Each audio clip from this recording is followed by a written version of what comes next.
گوشت کا کام کرنا یہ بھی کوئی در کے گناہ کا کام نہیں، حلال روزی کمائے اور درست طریقے پر کمائے تو اس کی بھی پذیرائی کے لیے عرض کروں صحابی رسول حضرت ابو عبداللہ زبیر بن عوام رضی اللہ عنہ جو کہ عشرہ مبشرہ میں سے ہیں۔ عشرہ مبشرہ ان 10 خوش نصیب صحابہ کو کہا جاتا ہے کہ جن کو سرکار صلی اللہ علیہ وسلم نے ایک ہی بیٹھک میں جنت کی خوشخبری سنائی۔ تو یہ گوشت کا کام کیا کرتے تھے، یہ جنتی صحابی جن کو سرکار صلی اللہ علیہ وسلم نے براہ راست ڈائریکٹ جیتے جی جنتی قرار دیا،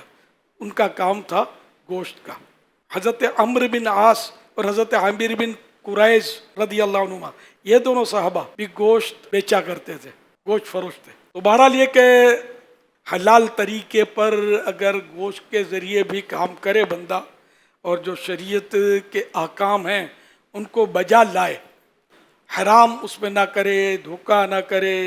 جھوٹ نہ بولے، پورا تول دے، جو ہڈیاں وزن میں نہیں ڈالنی ہوتی جس کا رواج ہوتا ہے وہ نہ ڈالے، جو چھیچھڑے نکالنے ہوتے ہیں وہ وزن میں نہ تولے بلکہ نکال دیا کرے، جو چیزیں غلط ہوتی ہیں، غدود ہوتے ہیں، حرام مغز ہوتا ہے، یہ پٹھے ہوتے ہیں جو گردن سے کندھے تک کھنچے ہوئے ہوتے ہیں، پیلے چوڑے یہ بھی نہیں کھائے جاتے۔ اس طرح کی چیزیں نکال دیا کرے جن کا وزن میں تولنا عرف سے ہٹ کر ہے، معمول نہیں ہے۔ ہاں بڑا پیس جو جیسے کہ پوری ران تولتے ہیں، پوری دستی تولتے ہیں تو اس میں یہ چیزیں ہوتی ہیں تو اس کا عرف ہے، عرف مانے معمول، روٹین، تو اس کی الگ روٹین ہوتی ہے۔ ریٹیل میں جو تھوڑا کاٹ کے دیتے ہیں اور وہ بڑا پیس دیتے ہیں اس کی الگ روٹین ہوتی ہے۔ جو اپنی روٹین ہے اس کے مطابق حلال طریقے سے کاروبار کرے، دھوکہ نہ دے۔ بچڑی کہہ کر بچڑے کا گوشت نہ چلائے، بھینس کے گوشت کو گائے کا گوشت کہہ کر نہ چلائے، جو بچڑا ہے اس کی علامت نکال کر بچیا کی علامت کا پیس ڈال دیا، دودھ جس سے نکلتا ہے، ڈالے جاتے ہیں، رکھتے ہیں، یہ ترکیب بناتے ہیں بعض لوگ جو گناہوں بھرا جن کا ذہن ہوتا ہے۔ یہ سب دھوکے ہیں۔ اب بھی تو یہ میٹھا ہپ لیکن یہ ایسا اٹکے گا مرنے کے بعد کہ پھر کوئی دوا، کوئی پانی، کوئی علاج اس کو بچا نہیں سکے گا۔ تو اس لیے اللہ سے ڈر کر کام کریں گے تو انشاءاللہ بیڑا پار ہوگا دنیا اور جہان میں۔ پیٹ تو بھر ہی جاتا ہے، کیڑے مکوڑے کا بھی بھر جاتا ہے۔ اللہ پاک کیڑی کو کن دیتا ہے تو ہاتھی کو من دیتا ہے نا، اللہ پاک سب کو دیتا ہے۔ جھوٹ نہیں بولیں گے تو بھی پیٹ بھرے گا، جھوٹ بولیں گے تو بھی پیٹ بھرے گا، لیکن یہ پیٹ جھوٹ سے بھرے گا تو آگ بھرے گا، اور سچ بول کے بڑھے گا تو سمجھو نور بھرے گا۔ دھوکہ دیے بغیر کاروبار کرنا ہے اور بالکل ریئل کام کرنا ہے، درست کام کرنا ہے، چاہے 2 پیسے کم ملیں مگر صاف ستھرے ملے، حلال ملیں، جو اپنے پیٹ میں جائیں، اپنے بال بچوں کے پیٹ میں جائیں۔ حضرت امام غزالی رحمۃ اللہ علیہ فرماتے ہیں جو قصاب گوشت کے ساتھ ایسی ہڈیاں تولے کہ عموماً ان ہڈیوں کو گوشت کے ساتھ تولنے کا رواج نہ ہو تو وہ بھی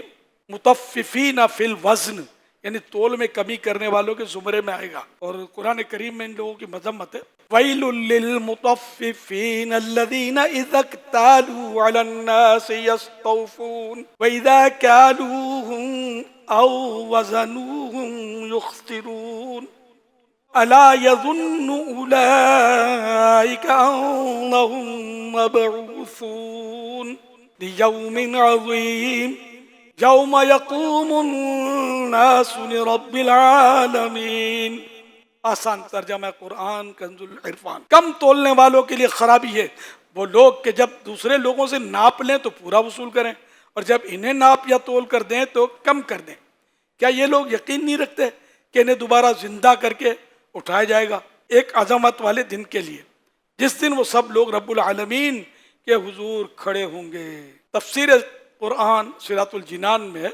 ناپ تول میں کمی کرنے کی تمام صورتیں اس آیت میں داخل ہیں، جیسے کپڑا ناپتے وقت لچکدار کپڑے کو کھینچ کر ناپنا، لاسٹک کو کھینچ کر ناپنا، باٹ کم رکھنا، باٹ تو پورا ہو لیکن تولنے میں ڈنڈی مار دینا، چیز کو زور سے ترازو میں رکھ کر فوراً اٹھا لینا، ترازو کے پلڑوں میں فرق رکھنا، ترازو کے جس حصے میں باٹ رکھے جاتے ہیں اس کے نیچے کوئی چیز لگا دینا، وزن کرنے کے الیکٹرانک آلات کی سیٹنگ میں یا میٹر میں تبدیلی کر کے کم تول کے دینا وغیرہ۔ اللہ کے پیارے حبیب صلی اللہ علیہ وسلم نے فرمایا من غشنا فلیس منا، یعنی جس نے ہمارے ساتھ دھوکہ کیا وہ ہم میں سے نہیں۔